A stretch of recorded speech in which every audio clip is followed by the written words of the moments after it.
আমরা এই মুহূর্তে এসে পৌঁছেছি রামধনু টিভির জগদ্ধাত্রী পূজা পরিক্রমার প্রস্তুতি পর্বে শক্তিনগর এমএনবি।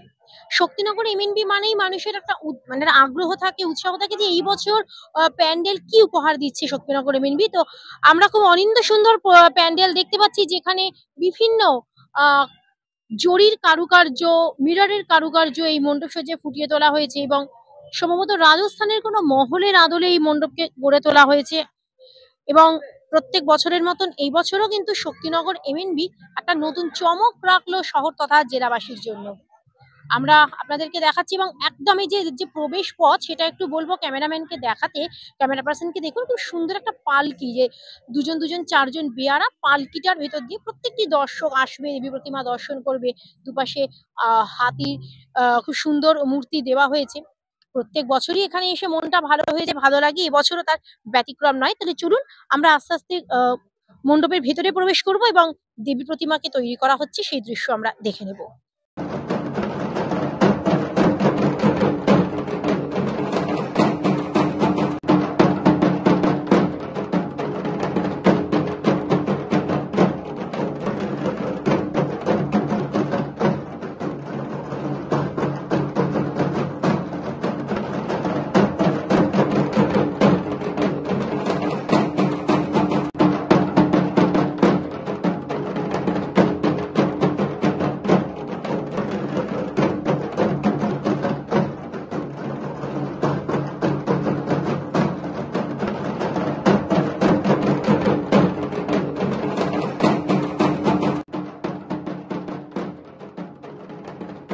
আমরা এখন শক্তিনগর এমএনবির একদম প্যান্ডেলের মধ্যে চলে এসেছি। আপনারা দেখতে পাচ্ছেন এমএনবির দেবী জগদ্ধাত্রী প্রতিমা, যেটা কৃষ্ণনগরের জগদ্ধাত্রী প্রতিমার দেশ জোড়া খ্যাতি।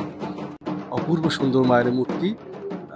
মায়ের এখনো গয়না পরানো হয়নি, কিন্তু একদম প্রস্তুত প্রতিমা, যেহেতু পুজোর একদম সামনে চলে এসছে। আমরা দেখতে পাচ্ছি এই মুহূর্তে রামধনু টিভির পর্দায় আপনারা দেখছেন শক্তিনগর এমএনবির দেবী জগদ্ধাত্রী প্রতিমা।